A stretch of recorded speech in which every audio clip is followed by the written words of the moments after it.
आजादी का अमृत महोत्सव।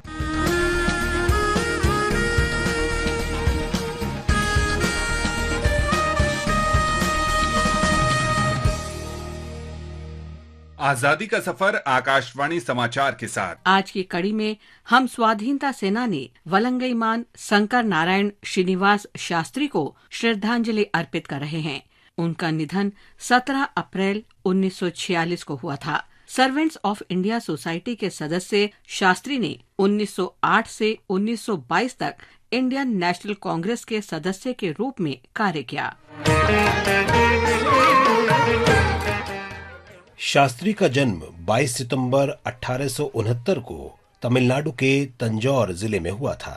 वे पहली बार 1906 में गोपाल कृष्ण गोखले से मिले और गोखले की सर्वेंट्स ऑफ इंडिया सोसाइटी की तरफ आकर्षित हुए।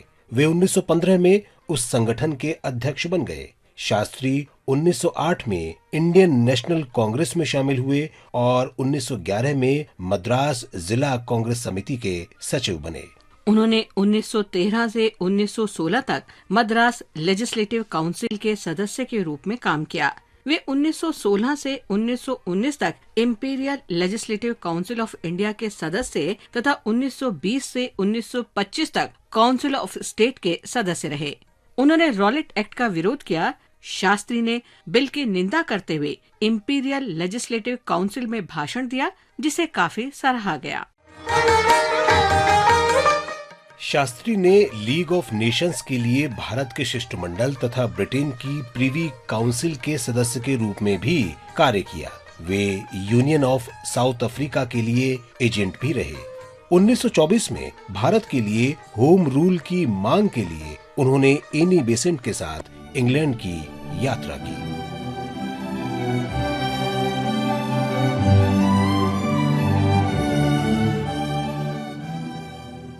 शास्त्री महात्मा गांधी के करीबी मित्र और सहयोगी भी थे।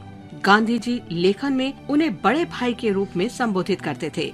1930-31 के दौरान शास्त्री ने भारत के भविष्य पर चर्चा करने के लिए लंदन में गोलमेज सम्मेलन में भाग लिया और गांधी इरविन समझौते में महत्वपूर्ण भूमिका निभाई। उन्होंने भारत के विभाजन की मुस्लिम लीग की मांग का कड़ा विरोध किया। शास्त्री की मृत्यु पर गांधी जी ने हरिजन में प्रकाशित संवेदना संदेश में उन्हें श्रद्धांजलि देते हुए लिखा, मृत्यु ने न केवल हमें अलग कर दिया बल्कि भारत के श्रेष्ठ पुत्रों में से एक को इस दुनिया से भी जुदा कर दिया। इस महान भारतीय को हमारा नमन।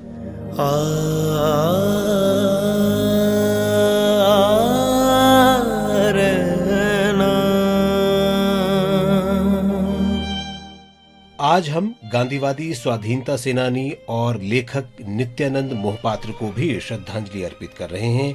उनका निधन 17 अप्रैल 2012 को हुआ।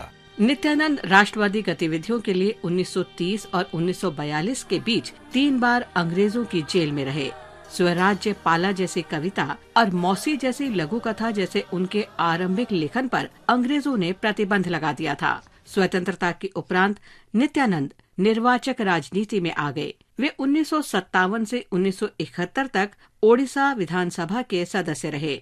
उन्होंने 1967 से 1971 तक आपूर्ति और सांस्कृतिक कार्य राज्य मंत्री का उत्तरदायित्व संभाला।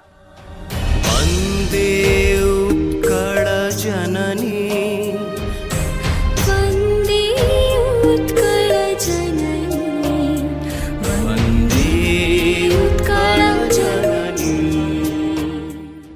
महान ओडिया कवि कांतकवि लक्ष्मीकांत मोहपात्र के पुत्र नित्यानंद ओडिया पत्रिका डगर के संपादक और स्वतंत्रता के उपरांत लघु कथाकार के रूप में साहित्य जगत में आए।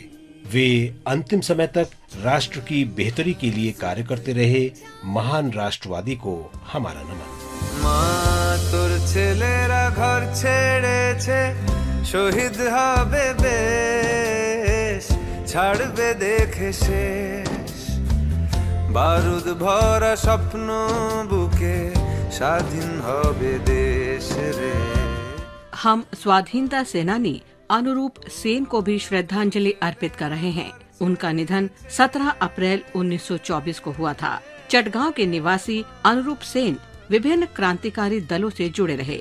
असहयोग आंदोलन में भाग लेने के दौरान उन्हें गिरफ्तार भी किया गया। वो आरंभिक चटगांव रेवोल्यूशनरी ग्रुप का गठन करने वाले सूर्य सेन, नागेन सेन, अंबिका चक्रवर्ती, अच्चारू विकास दत्त के साथ 5 हस्तियों में शामिल थे। उन्हें दक्षिणेश्वर बम षड्यंत्र में गिरफ्तार किया गया और 17 अप्रैल 1924 को वाराणसी में नजरबंदी के दौरान उनका निधन हो गया। धरती माँ के इस महान सपूत को हमारा शत शत नमन। इसके साथ ही आज की कड़ी संपन्न होती है। आजादी का सफर आकाशवाणी समाचार के संग कल फिर मिलेंगे नई कड़ी के साथ।